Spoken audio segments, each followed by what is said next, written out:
Welcome everyone to an all new episode of TV Dinners slash the movie potluck. We're gonna mash everything together tonight. We'll try not to let the sides touch for everyone who has that weird thing. We're gonna talk about two really kind of cool things tonight. One is a Lovecraftian show that is an eco thriller with recycled Game of Thrones characters. Super awesome. No, actually, they're just the actors from Game of Thrones, but it's really fun. That's called The Rig. We're going to get to that in the second part of our podcast tonight. But I thought we'd take the first part of the podcast and let's discuss what's happening over at the Oscars. We have a ton of movie news to kind of go through and discuss. And I have to say, I am surprised, a little upset about a couple of things, and mostly weirded out by some of the choices that were made. So, let's get into it. Who knows what we will discover at the bottom of this discussion. I'm joined tonight by my most favorite podcast partner, Josh. Josh, how are you tonight? I'm doing well. It's a pleasure to be here. Awesome. Are you let's just get right into it. Let's talk a little Yes. bit about what what did you expect from the Oscar nominations this year? Were you expecting any big things that didn't sort of transpire, or were you just pleasantly surprised by the list as it was announced? Well, I am one of those people that, I have my day job, and that affords me an opportunity to kind of go home, in the morning before I have to return in the afternoon. Hmm. And I got off work right about 8:20, and I'm like, yes, I'm gonna go home and watch the Oscar nominations live. And people are giving me weird looks like, why? And I was like, look, I understand I'm like one of five people in the world that cares, that doesn't work for the Academy in some way, shape, or form. But I think it's awesome. So I rushed home and I watched them live. And as the nominations came up, there were a few surprises that made me go, huh. And then there were a few nominations where I'm like, wait, what's that? And then there Uh-huh. was one in particular where I'm like, what the bloody is going on here?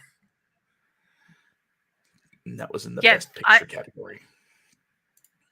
there were just to sort of like sort things out from the top, because we won't go through every single film or category because there's a lot, right? But the top categories that most people are Listed, interested by in the way. are actor, actress, um, film, whatever the best film is, Hmm. whatever the best um, sound, I guess. Well, for me, sound for sure. Screenplay, the top ones. But this year, the movies that I know got the weirdest nominations for technical, technical nominations. Uh, best sound editing, best sets, best costume, things like. And I knew those movies, and some of the ones in the top categories. Well, listen, I know we're all COVID weary, and I know we've all been sort of, hanging out at home and not. How did I miss all of these movies? And I'm just joking, actually. I know most of them, but it feels like there's a lot of fanfare around movies that were, let's just say, smaller in scope than I'm used to seeing nominations for. Now, I am going to say one thing. Of course, Top Gun made a big splash, but I almost feel like, why did Top Gun make such a big splash? Was it really that good of a movie? And talk me off the ledge if you think I'm going too far. But what did you think of that? For Top Gun being nominated for Best Picture, Yeah, I can see it. You know, really. it it did something that movies hadn't done in a very long time, and that's, give us a practical effects, you know, blockbuster. All right, all right. I'll give him that. What That's surprised true. me is that it got nominated for best adapted screenplay. Yeah. Like they just cut and pasted Star Wars, right? Mostly, yeah, it did seem like that. I'll give Top Gun Maverick this though. In terms of a feel good movie, in terms of a I'm Gen X, so in terms of a nostalgia movie, Top Gun Maverick does it. I mean, it definitely brings it home. Even the cameo with Val Kilmer felt like everybody in the theater where I was like happy to the point where they were clapping. Yeah. So yes, I love that. I did. I can't say that I didn't like the movie, but in terms of it being Oscar worthy, I don't know. I'm having problems with this. I loved the movie, but I'm also one of those people that really loved Beastmaster, and I don't think that was worthy of an Oscar. So I don't know. But before I get too sidetracked by Top Gun, I want to talk about Everything Everywhere All at Once. Um, Hmm. this was really the runaway movie of the Oscar nominations. I mean, I feel Yeah. like it has an entry in almost every single category that there is. And honestly, this movie gets it. I mean, I am clapping over here because that movie deserves all the accolades. At least in my opinion. Okay, so what do you think? How about that particular movie? Everything Everywhere All at Once deserves every acclaim that it gets. It is an amazing film. Yeah, yeah, I think so too. And this is one of those films that's actually available on streaming right now, so everybody can go see it before it even the nominations make it to the Academy stage, and we see who wins, so that hey, I know exactly what you're talking about. I did see the Banshees of And and you know Sharon? what? I, is that the way you pronounce it? Because I heard somebody pronounce it so differently recently, and now I am standing on very shaky ground with it. Um, Well, I know the hosts of the nomination said the Banshees of Inisherin. Ina Sharon. Okay, well, I'll accept that and use that since I am not Irish and don't speak any other dialect except sort of Northeast. Okay, so what did you think about that one? This one I feel like could actually be a sleeper in terms of like it could get a lot more accolades than I think people even think it could. Well, I think it has a couple of things going for it. One, it's a tremendous film. I Yeah. absolutely loved it. It kind of And I had it's no idea what it was going gorgeous in. too. Oh It's yeah, just Ireland gets to be breathtakingly Ireland gorgeous. like to the max, right? Yeah. So it has that going for it as far as best picture and things like that. Great story from such a simple premise. I don't want to be your friend anymore. And That it's kind of kind of thing. funny, right? Like I mean it's like got that sort of sarcasm in it that Oh yeah, makes it's it very not much funny listed like as haha, but comedy, yeah, I really liked that. Liked it a lot. and just the way things escalate, and like, yes, this is how you make a movie with increasing stakes, and like I said, it comes from such a simple premise. It's like, I don't like you anymore. You liked me yesterday. I have to say, I am always a fan of watching Colin Farrell do stuff. Just do stuff. And I really loved him in this. Hmm. Everything about his demeanor just everything felt so authentic to the role. Oh yeah. He was just really amazing. I mean, Brendan Gleeson is always good in just about everything that he does, but it, it there was something really exceptional about Colin Farrell's portrayal in this. I'm not even exactly sure how to say what it was, but it was good. It was really good. I think its biggest issue, as far as awards go, is People take a look at the nominations and they see that one movie has two people up for the same award. So instantly they're like, "Oh, one of them has to take it, right? They've got 2 out of the 5 slots, so naturally one of them is going to take it." Unfortunately, what you see a lot of the times is two people from the same movie will split the vote, Right, right. and that'll leave a third person to kind of jump in there and take the award. Well, and Best Picture has been, I think, sort of a surprise for many years in a row now, where, Yeah. the consensus of what is going to win Best Picture really hasn't even come close, which is also kind of interesting. I did see that Avatar: The Way of Water made it in there. That's Why? interesting. It's a Why? interesting choice. Partly, I think I don't disagree. I do think that it deserves a Best Picture nod. Just the sheer tenacity of this film and its execution deserves some kind of, at least just a acknowledgement. So I'm not unhappy about that. Best The Picture. the That's a one that slot that gets could have gone me, to something else. the one that gets me though, to be honest, is Elvis. I am not going to diss anybody's performance in this because I think Austin Butler did a great job, and I love Tom Hanks in this. It was fabulous. Tom But Hanks up for the Razzie for it.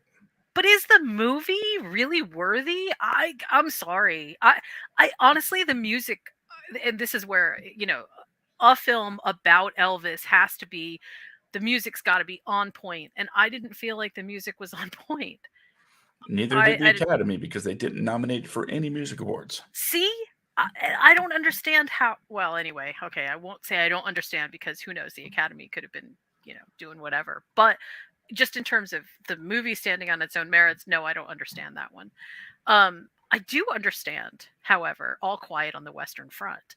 And Mhm. this is one of those sneaky movies that was sort of given a very short term release in theaters and then went straight to Netflix. Yes. And they did so for this particular reason, so that it could be included in an Academy nod. And I do think that this movie does deserve, it's a hard subject. And not nobody, many people don't like the subject matter, but the film's execution was superb. The battle sequences, the dialogue, just the raw emotion in this movie. It's good. It's really good.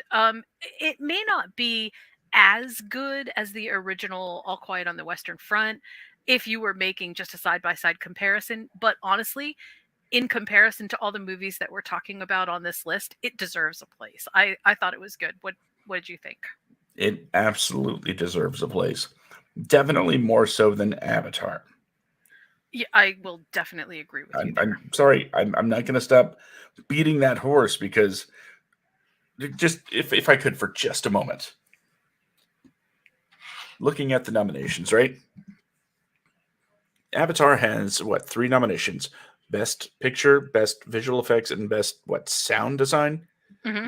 Okay, now the things to me, and this is just my humbled opinion, that make a great picture, nay, Best Picture, involve performance, story, direction, cinematography. All of things which are completely off the list for this movie. James Cameron's not nominated. Nobody is nominated from the acting crew.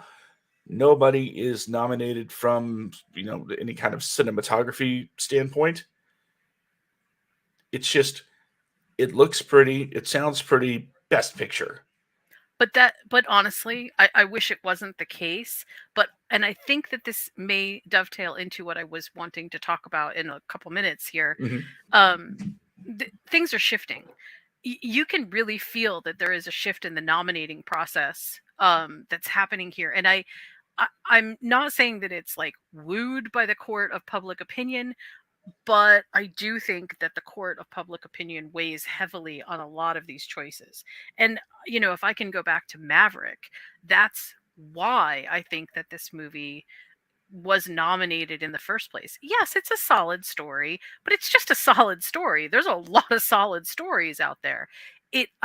There's something about the impact that it has on the zeitgeist, which is what I was trying to get to, which I think has a good deal to do with why it was nominated in the first place.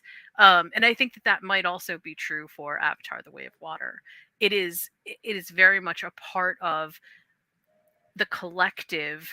We all love this, and maybe that's why.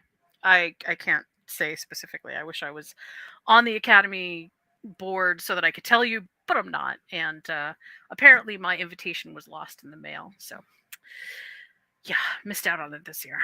Maybe next year. Maybe.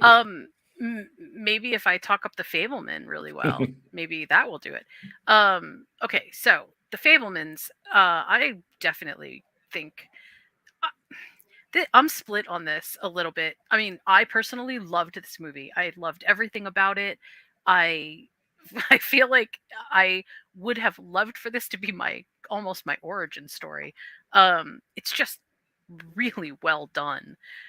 But I know a lot of people who watched this movie and said, "What's this about? I don't even understand why make a movie about this. This doesn't even seem like a good topic." So that sort of made me, scratch my head. But in terms of it being solid, man, look, Steven Spielberg has had some, let's face it, not so great things happening in, the past 10 years or so. This is not one of those not so great things. This is definitely like a really good story from a really good storyteller. And it almost feels like he went back to some kind of root, um, to help sort of chisel out a better story here. Like, it doesn't feel as convoluted, it doesn't feel as all over the place. I don't know, what's your impression? What do you think? Of the Fablemans as a whole, Mhm. Yeah, just in terms of it being um a nomination, do you think is it deserving? What'd you get out of that? I think absolutely it's deserving. It takes up a spot in storytelling, especially for these kinds of wars that we haven't really seen in quite a bit, where it's, well, like you said, telling an origin story for an actual person without actually using the actual person, names and whatnot. But Right. just that classic, you're seeing the world, from a kid's point of view, where they're trying to follow their dreams. It's been a while since Yep. we've had a good one of those. I will definitely say that his response to this was just one of the best responses. He said, "I recently turned 76 years old, where they say what's left to accomplish, and suddenly I get nominated for the first time in my career by the Academy as a co-author of Best Screenplay, and it made me feel like all those English and creative writing classes paid off." This from a man who is 76 years old. So I mean, in that sense, it feels, to me, that feels really good. Like, hope springs eternal. Because how many? I mean, he's done a lot of stuff, and the He's fact made that a he's few only movies. just, yeah. Well, and I mean, let's be real though. I mean, some stuff was, not everything that Steven Spielberg has done has been awesome. Most things have been good, but what has been awesome has not always been acknowledged as being awesome, I think. And it's kind of cool to see him still being not just acknowledged, but still being a favored child of Hollywood. Because I do think that sometimes we do definitely have a little bit of a, disconnection problem right now between generations in Hollywood. And sometimes it can feel a little bit like you become more obsolete as you get older. So it is kind of nice to see that, but I'm sure it doesn't hurt that Steven Spielberg is also incredibly rich and has all the connections in the world. So when I turn 76, I doubt I'm going to be getting a nomination, but who knows? We'll see. We'll cross that bridge when we get to it. But imagine being that age, being that accomplished, and having the filmography that he does, and still having a what sounds like a humble attitude. Yeah, I do really like that. I absolutely love that, and he's just one of my heroes. So I have to kind of pump him up a little bit. All right. You know what? Let's talk because I know you and I have actually talked about this sort of category in a surreptitious sort of way. So let's just forget about circling it and just talk about it directly. Let's talk about best animation. First, I just have to say, wow, what a field! I feel like the best animation is maybe better than the actual best picture categories. So I'm going to ask, what did you think of the best animation category? And then I'm going to ask, which movie do you think is going to win? Well, let me, you know, got called out a little bit on something Avatar did get nominated for. What was it? Best production design as well. Right. And you know what? Still gonna throw a little shade here. Maybe that should have been nominated for best animated feature. Oh no, he didn't. That, yeah, I know. I know. I'm having jokes. But to get to your question, I've seen 3 of the movies nominated. I wish I'd been able to see Marcel with the Shoes On and Puss in Boots. Can't believe I'm saying I wish I saw Puss in Boots. Puss in You Boots know, was great, by the way. It was really good. Like, way better than I expected it to be. I think somebody in the movie addiction group that we talk about all the time on, you know, podcast and other shows, said, what did they say? They said uh, they didn't have to go so hard, but I'm glad they did. So yeah, apparently it really brought it. It did. What and Marcel with the Shoes On, that's one of those, I guess, delightful indie romps that just kind of got past me when it was being shown in our uh, smaller theaters, and I regret not seeing it when I could. As far as I I'll go uh, ahead. I think Marcel with Shell with the no, not with the. It's Marcel the Shell with shoes on. I don't know why I always want to change the title in there. Is honestly one of the most adorable films that I've seen in a really long time. I mean, if you're looking, it was uh it was done in production by A24, and it has that kind of, I don't know, something so congenial that it just feels good. It is definitely a feel good and really interesting movie. I loved it. I absolutely loved it. Now, wasn't just an animated character in a real world, or was everything animated? N- um it's not that's kind of hard to like say. The character is animated. Hmm. Um where they are is not not everything in it is animated, but the character itself is animated. So I'm wondering if that would mean Chippendale Rescue Rangers would have been eligible.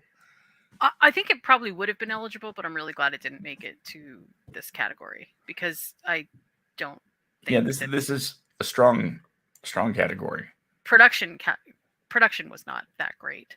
But okay, but I am going to say that Pinocchio was over the top.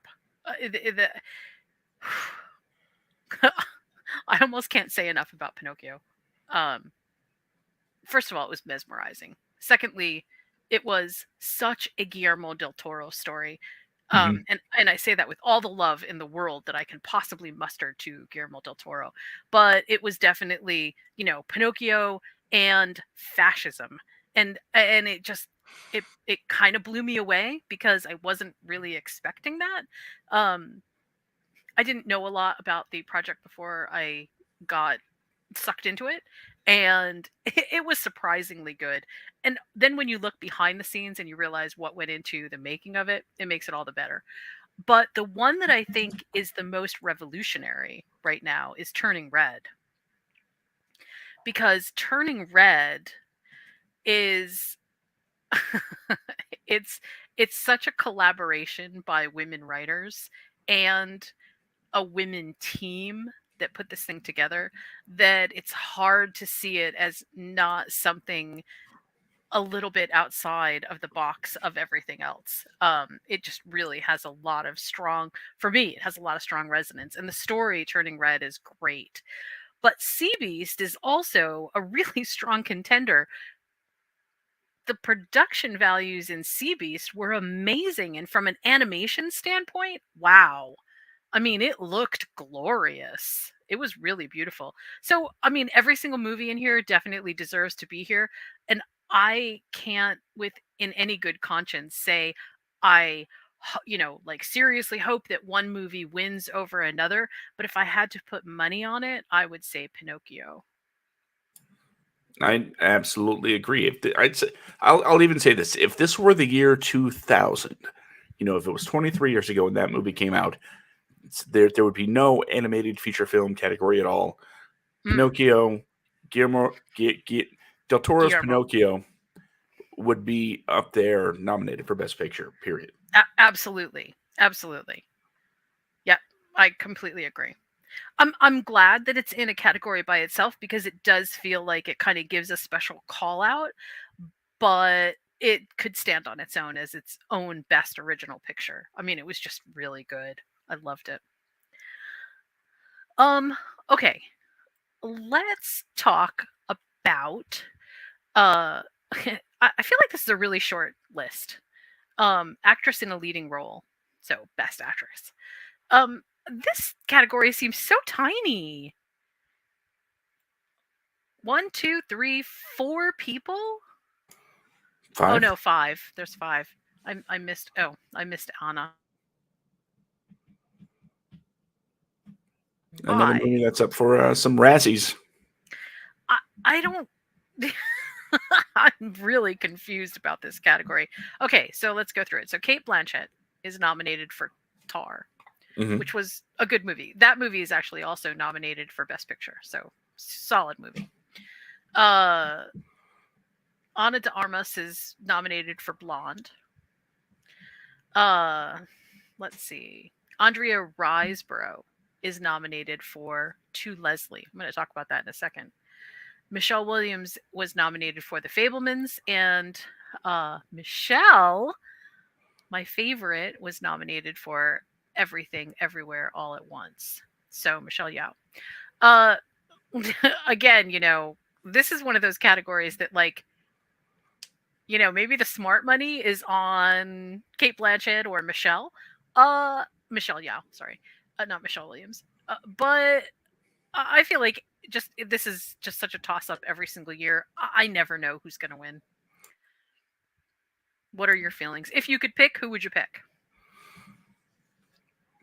Hmm. I've only seen two of these movies, and that's Oh, The really? Fablemans and Everything Everywhere All at Once. I haven't seen Tar, and quite frankly, I mean, I'd like to see Blonde, but it's just never been imperative for me to make sure I watch it. Mm. Like last night, I watched what was it, 1986's Armed and Dangerous with John Candy. Why? Because it seemed like a great time to watch that movie. Blonde, I haven't had that yet.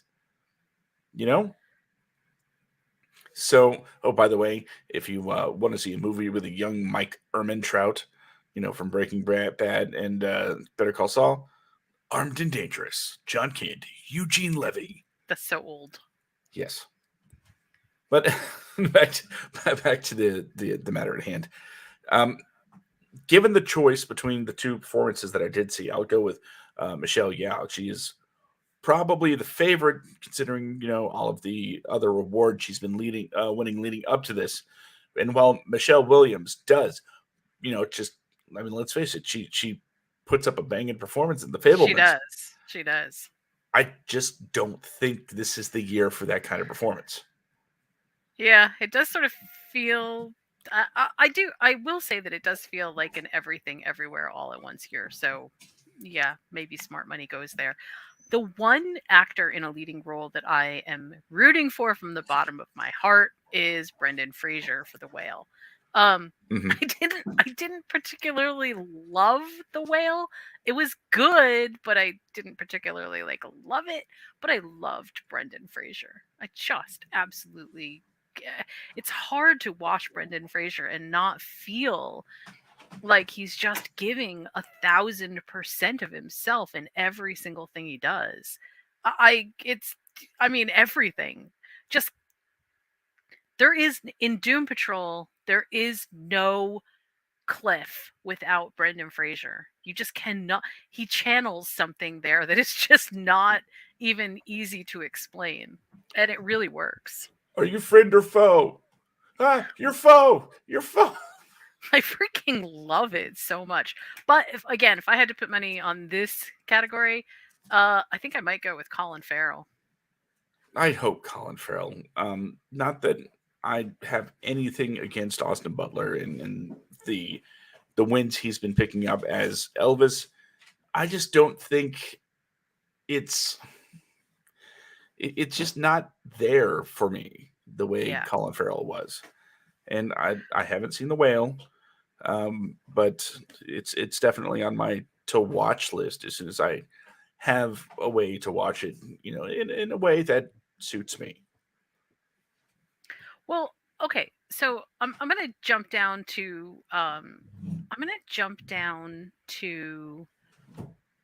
one of the, I don't know how to describe it. One of the more hey, nobody really pays attention to this category too much because it's just that kind of thing. But Hmm. I'm gonna call out film editing here. Okay. Um, okay, so when I was in film school, this is what I had planned to do. I'd planned to, I mean, first I was like, oh yeah, I'm going to be a famous director. And then I started getting into it and I was like, oh no, wait a minute. I really love the technicality of film editing. And this became kind of a passion for me.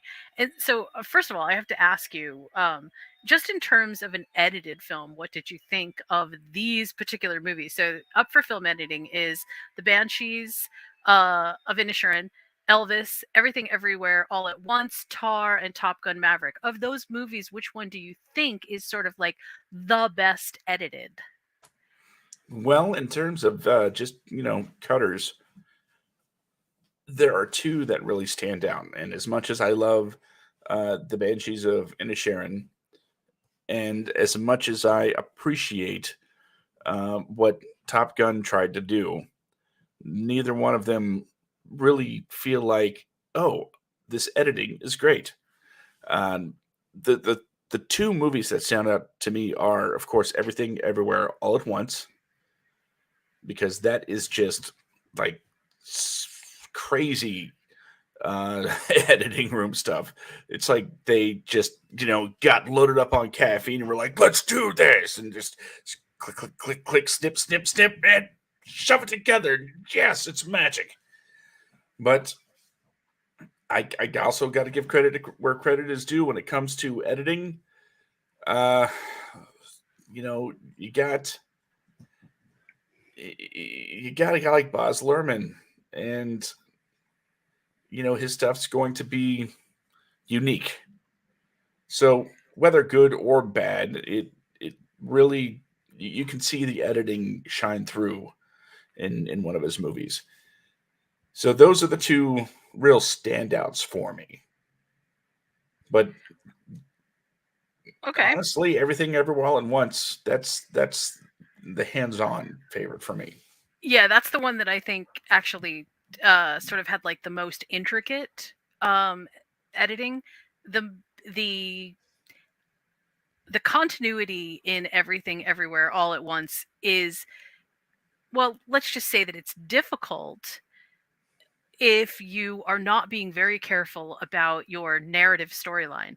And the editing in this really cohesively tells a story all by itself, which to me is always the hallmark of being a good editor, because you know that they must have had so much material to work with. I can And imagine all of the labeling. right, and so just the complicated dance that they had to do in order to line everything up had to have been a monumental task. I mean, it really deserves some massive shout outs. Mhm. But I am also going to begrudgingly, because not sure exactly how this all ties in, but I am going to say that Top Gun Maverick really did a great job of video or of film editing. And man,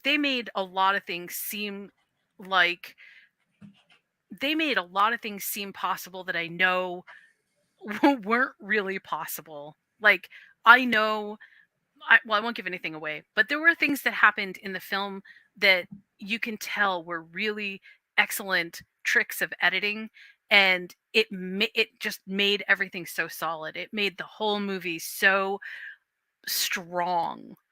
And I mean, I can definitely say that it does deserve some technical, uh some accolades for that, because it that really was good. I But give did it the credit. Like you said, give the credit where credit is due. Speed 2 had a problem that how do you show a cruise liner speeding when the background is static? right? And to make a dogfight with jets look exciting with single shots of jets cut into you know getting multiple angles on these two aircraft in a life or death situation. Yeah, you're right. You're right. It could have been incredibly boring. Just look, it's a jet flying, and Yeah, but they pulled off some magic with that. they did. And you know that a lot of the way that they did that was with very sort of like what we were talking about before, very practical effects. And the very practical effects, along with the tricks of film editing, really gave it kind of a sense of urgency and action all by itself, which is really good because that's what it needed to be. So without that, it doesn't exist, which is, one of those really cool things. I just thought it was really good. Um, okay, let's jump down to music. And specifically, I'm going to go with original song because I'm sure you can guess why. My favorite of all of the award winners um for some other awards gave RRR a best song nomination. I literally am just so blown away by this, mostly because at the time that RRR came out, I was like the only person on the planet I felt like that had watched it. That was not true. But it felt like it because my circle of friends were not into this at all.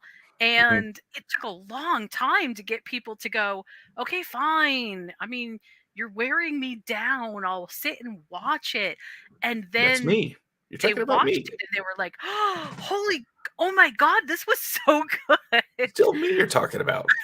Yes, you were definitely one of them. That's for sure. Um, and I really like this. I love that it gets a song nomination because that song is actually really good. But there is the "Hold My Hand" from the Top Gun soundtrack. That's Lady Gaga and Meh. Blood Pop.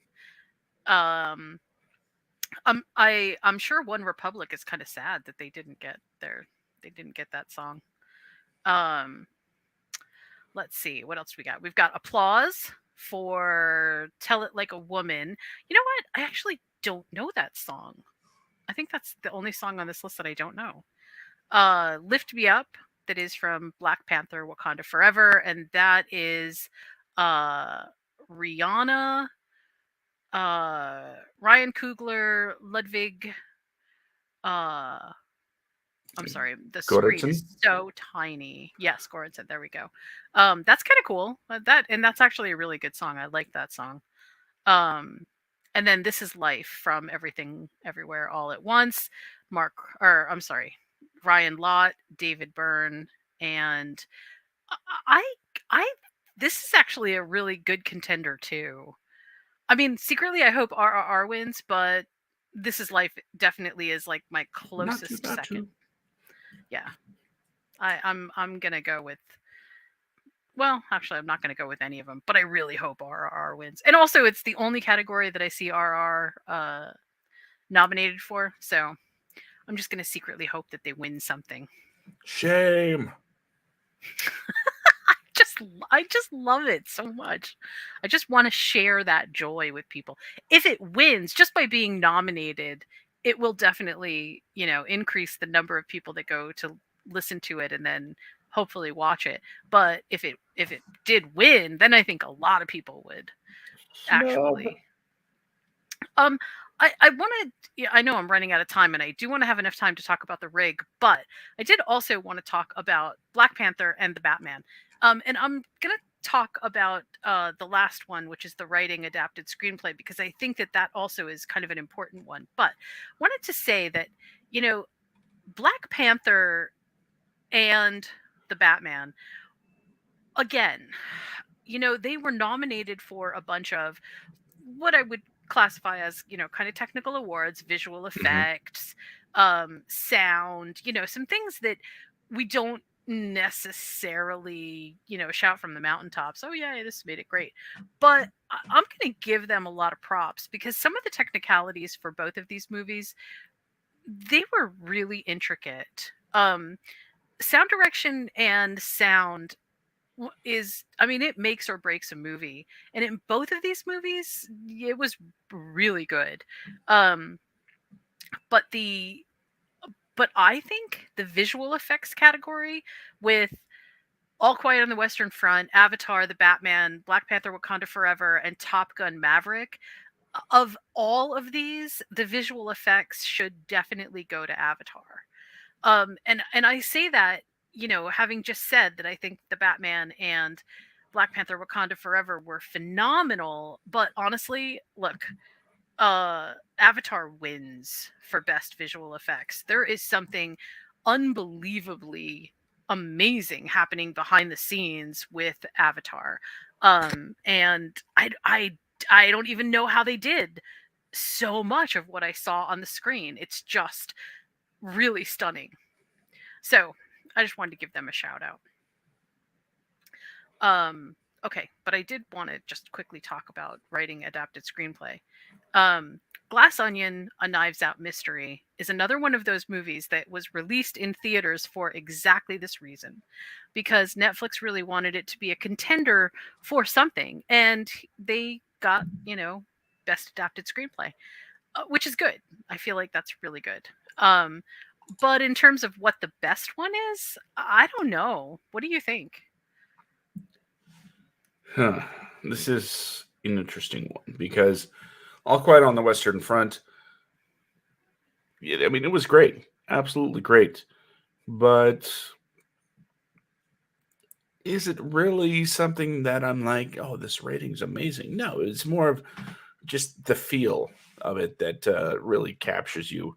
That, and I really don't understand German. So, you know, I can't really say, looking at the screenplay, yeah, that's the best. To me, I, I haven't seen Living. I haven't seen Women Talking. Oh, you should definitely watch Women Talking.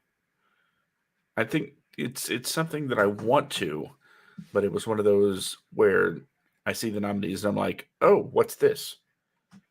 But from what I have seen, for me, it's Glass Onion all day because I'm not in any position to go. You know what? It'll win an Oscar for writing Top Gun. Yeah, yeah. Me neither. No, Actually, no not. offense to those guys because again, they put out an enjoyable movie. It is what it is, but it's again one of those slots that could have been filled by something like The Batman,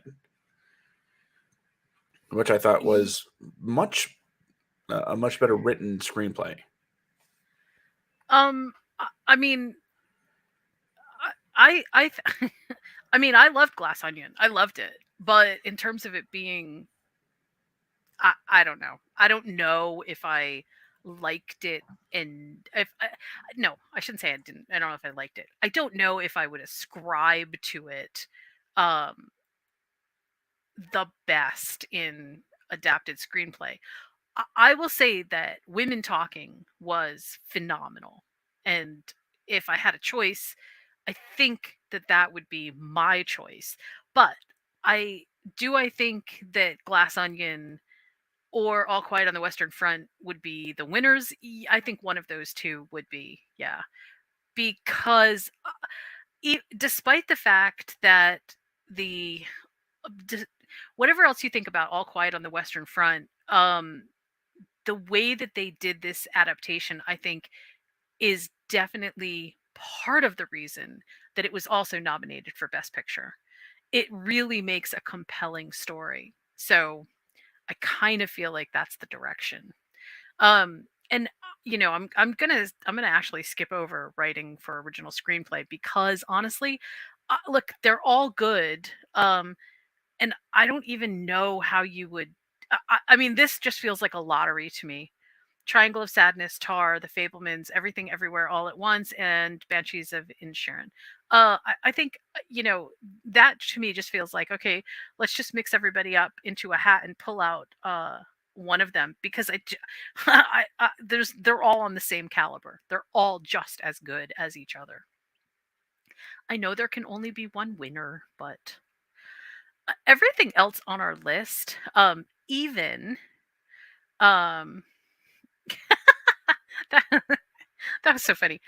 No one has been declared a winner of any of these things because these are just the Emmy. I'm sorry, these are just the Oscar nominations.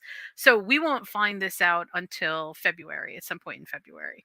March No, I'm sorry, 12th. March. March. I was thinking of last year. And this is so. I mean, we've got lots of time to kind of mull this over before before we even find anything out. I don't know. I will find out, but I don't know about, what the mood of everyone at the Oscars is going to be this year. Remember that last year everything was sort of, I don't know, dour after the ceremony because of the Will Smith performance, and that created, I think, just like a massive, I don't know, people just really were kind of sick and tired of being sick and tired. Um, just God, entitlement is just so bad. But anyway, um, I don't know what it's going to look like this year. I have a feeling that the format will probably change just a little bit because of what happened last year. Um, and I guess we'll just see.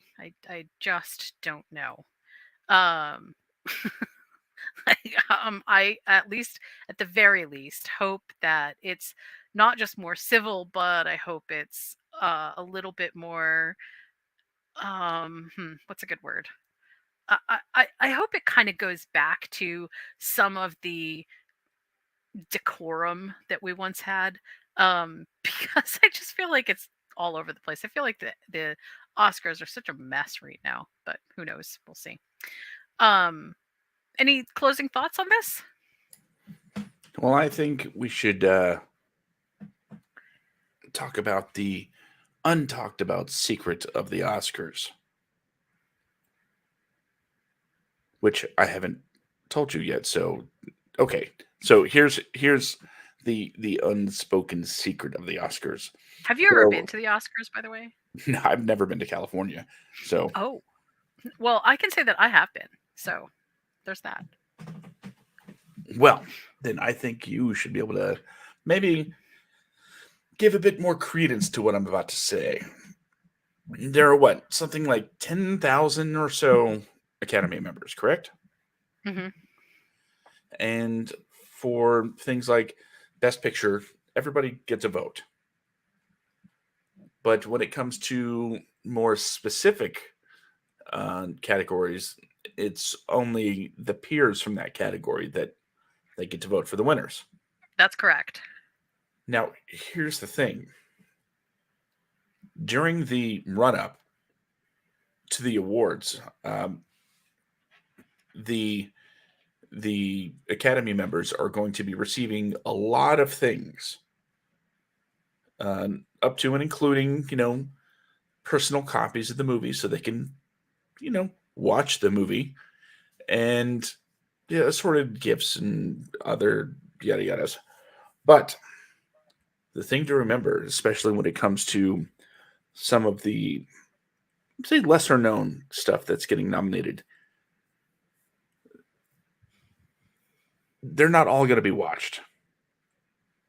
Every Academy member is not going to watch every movie. It's just not going to happen. So yes, you're going to have people either filling out, their ballots, not having seen a good portion of the movies, or maybe seeing only a little bit of it. But some of them are just going basically on what people say about the movies rather than actually having to sit down and watch them themselves. Right. That's why I mentioned the zeitgeist being kind of important to the whole nominating process. Mm-hmm. Yeah. So it's in an ideal world, everybody that would have a vote would, watch every movie and make an informed opinion on what they see. Unfortunately, we don't live in an ideal world, and sometimes the best picture doesn't win best picture. Sometimes, best actor doesn't win best actor, not because of any crazy conspiracies or anything like that, but sometimes people just, call up their friends and say, "Yo, who'd you vote for?"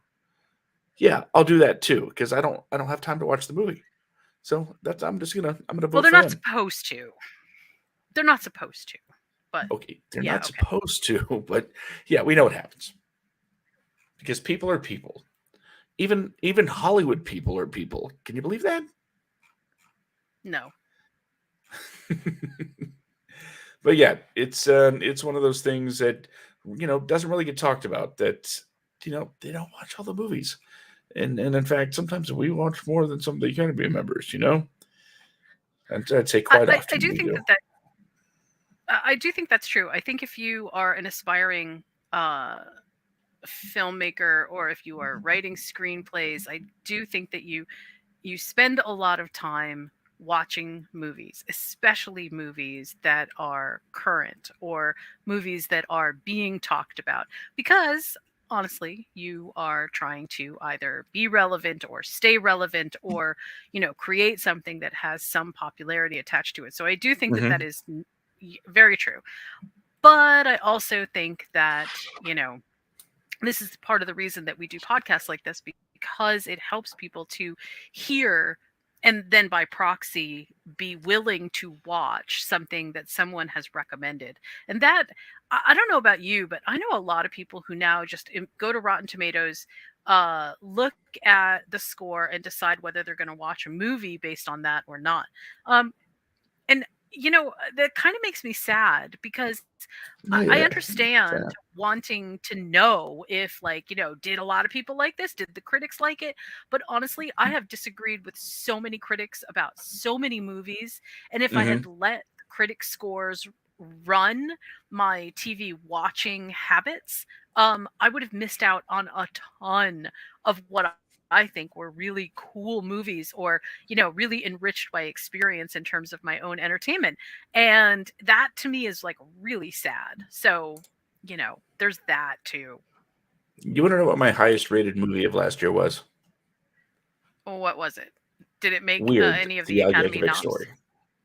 Oh, and no, that wouldn't have made any of the Academy nods, because it was released straight to streaming. Yes. So it definitely wouldn't have made any kind of award unless it was an Emmy. But it was one of those movies that you kind of have to be in on the joke to appreciate. Right.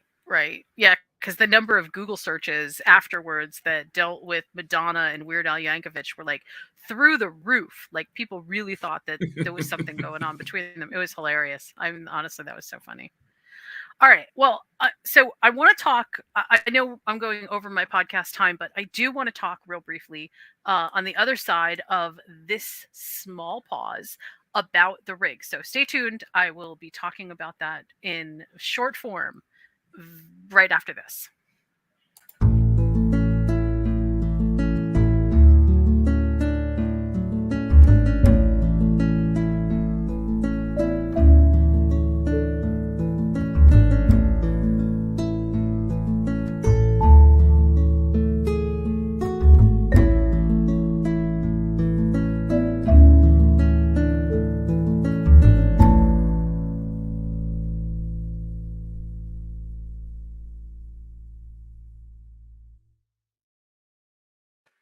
Okay, welcome back to part 2 of the TV dinners part that's actually the TV dinners part. Um, I want, I really wanted to talk about the rig because this is one of those shows that I know not a lot of people will watch unless they're encouraged to watch it. Because the way that they describe it and the way that they are marketing it right now does not do it justice at all. The premise for the rig, let me tell you where it is and sort of that stuff first. The rig is right now on Amazon Prime. So anyone who has Amazon Prime, you can absolutely find it. It is right up there with all the Amazon originals. Um, the show feels like a long movie. It's only 6 parts for the first season. And I am saying this with all confidence that they will bring this back for a second season. I really hope that they do. It is wonderful. Not for any of the reasons that I thought it was going to be good, though, and that is why I wanted to talk about it. The rig starts out as a almost mystery, and it seems kind of small. The thriller part of the rig is a closed world where a group of men and some women are on an oil rig, okay?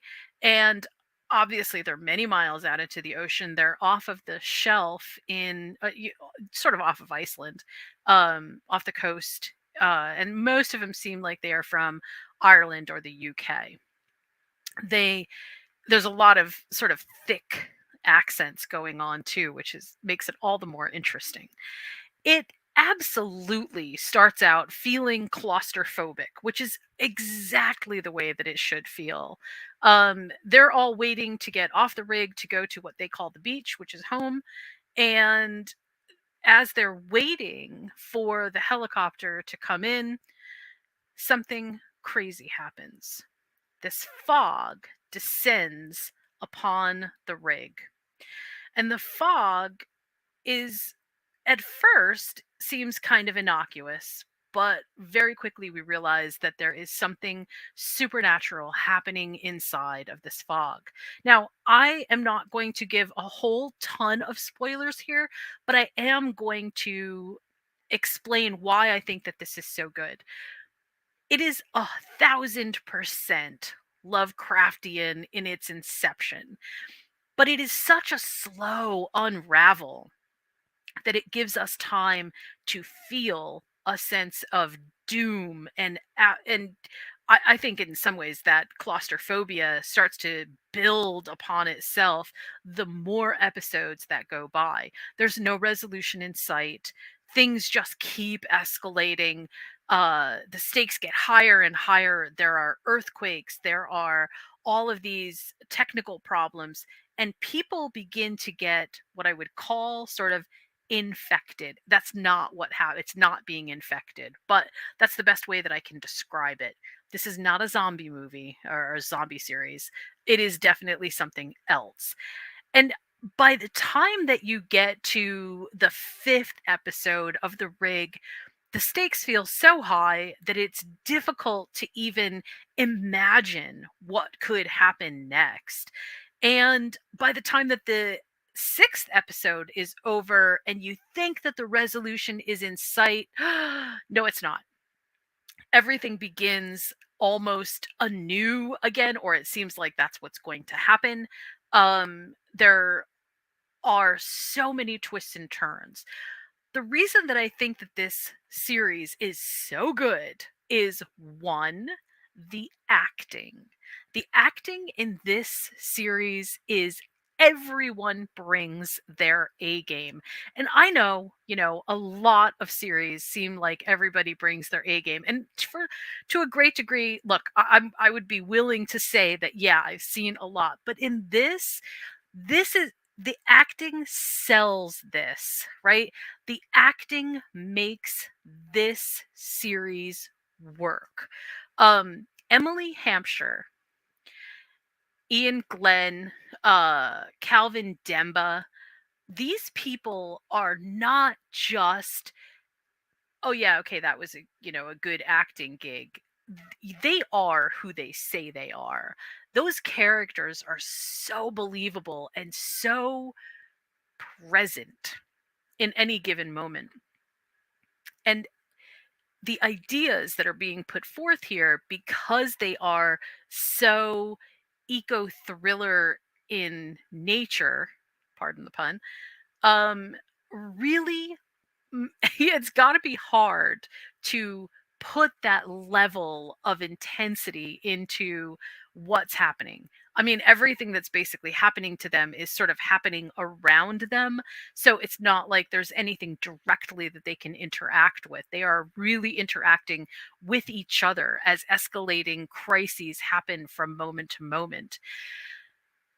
But at the heart of the rig, the eco thriller part of it is, I know that people will think that it's a little bit preachy, and for good reason. I think it is supposed to be preachy because the earth is the earth. And to sort of not give the credence to the fact that older living organisms can be on Earth than us, that could have intelligent or even sentient life, is sort of one of those hubris things that I feel like humans do because we just think we're the biggest and the baddest. And until somebody proves us wrong, that's just the way it is. But I love this idea of skirting the edge, of having something out there that is older than us, that is in the dark places of the world that we have never discovered, um, that gives us pause and makes us realize, oh, maybe there's something to this that we should think about. And then blending that with this kind of Lovecraftian horror is absolutely stellar. It's just amazing. So I'm going to highly recommend that people watch this show, and also that they take pause in what's making it feel like it is such a high stakes environment. Um, Again, it's only 6 episodes, so it's a pretty short investment of time. If you wanted to sit and binge it in a single day, you could, or 2 nights. It's not, but it feels like it is a big, big story. The other thing that I just have to sort of call out and say was really good. Um, there are very limited set designs here. They're on an oil rig, and then the rest of the I should say the movie, the rest of the series is basically shot with special effects for underwater stuff and things like that. So it's a really closed environment in terms of set. Um, they do a lot with a little. And I mean a lot. I'm not sure how to sort of express how small the environments really are, but it's pretty amazing. And you'll understand what I say when I say the human drama here is really the most important thing. It at the end, everything sort of comes down to what humans are willing to sacrifice or not sacrifice, and then what those choices really mean. So I'm going to highly recommend this movie, or this, see, I keep saying that. I'm going to highly recommend this series. It felt like a movie because it just sort of unfolded that way. I hope that they get a second chance, and I absolutely hope that we can continue on with the story. At the top of the show, I said it had a lot of recycled Game of Thrones characters. They are. we have we have Mormont. We have Robert Baratheon, and we have someone else too that now I can't remember. But it's really really interesting to watch these characters not just become something that we don't recognize them for, what we know them to be, but also to really see them as strong characters in this very modern world that is definitely out to harm them, so it seems, in some way. Um, I just can't recommend this enough. It's just absolutely unbelievably good. So next week and the week after, I am going to deconstruct a couple of episodes, not the entire season or seasons, but a couple of episodes inside of the Orville. I've now watched all seasons of The Orville and a couple of episodes more than once. And I would love to sort of bring forward some of these scenes and the episodic narratives that they are pushing, because we have Star Trek Strange New Worlds coming up, and I want to kind of do some side by side comparisons. And I feel like the best way to do that is to sort of call out some of the things that I think are the strongest episodes in the Orville and then compare them to some Star Trek stuff. So I hope you'll join me for that next week. This has been absolutely fun. I know that he is out here somewhere. So, Josh, thank you so much for joining me tonight. Join Josh and myself tomorrow night on 10 to 1, our movie list show, where we are going to be talking about, what are we going to be talking about at 10 to 1? Let's see. Next time on 10 to 1 is our I'm struggling. Movies about the afterlife. That's right. Movies about the afterlife. And I actually put this together last week and had a really good time. This was a really interesting one. Just without saying too much about tomorrow's 10 to 1, we have a lot of really interesting movies that come out of hell. Um, I didn't realize how many of them there were, but there's a lot. So join us join us in the next 24 hours as we do 10 to 1, and we'll see you then. Thank you, everyone, for listening. Watch The Rig.